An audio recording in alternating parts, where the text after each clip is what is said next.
Okay, a warm-up is important to do before any game or training session that an athlete is taking part in. This is because they will need to get their pulse to be raised to prepare themselves for the session that is about to take place. This can be done by any cardiovascular activity such as a light jog, as well as some form of cardiovascular.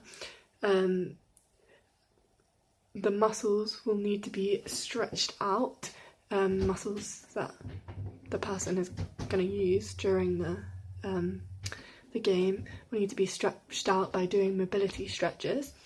And an example of a mobility stretch is arm circles. They need to stretch to make sure that they don't pull any muscles or tear any muscles during the game. Warm-ups are also done to mentally prepare the athlete for what's about to come in the game, and to mentally prepare themselves, it means they'll get an adrenaline rush, and that will prepare and motivate them to do well in the game. So depending on what the sport is that is going to be performed will depend on how the warm-up is possibly carried out. So for example, a netball player, to begin with, will lightly jog to get their pulse raised, so they'll do a light jog for their cardiovascular endurance, and they'll stretch as well, so this might involve arm circles again, for example, because they will be using their arms. However, a ball may be interpreted into the warm-up to get them prepared for the game. After any training session or game, it is vital for the athlete that has taken part in the session to do a cool down. This is to help the athlete's heart and breathing rate return to their normal level, and the more fitter the athlete is, the quicker their heart rate and breathing rate will return back to what it was before they started.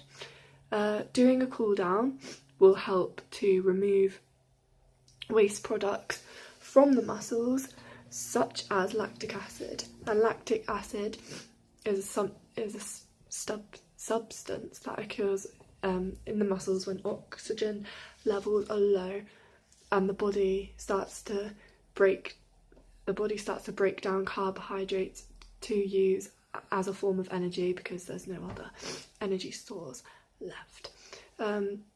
As well as this, DOMS may occur, which stands for delayed onset of muscle soreness, and this is a thing that can set in hours after exercise. In a cool down, so a light jog again, and stretches should also be done. So the stretches that can be done can be stretches such as developmental stretches. An example of a developmental stretch is the sitting inner thigh stretch. And that is why you should cool down and warm up.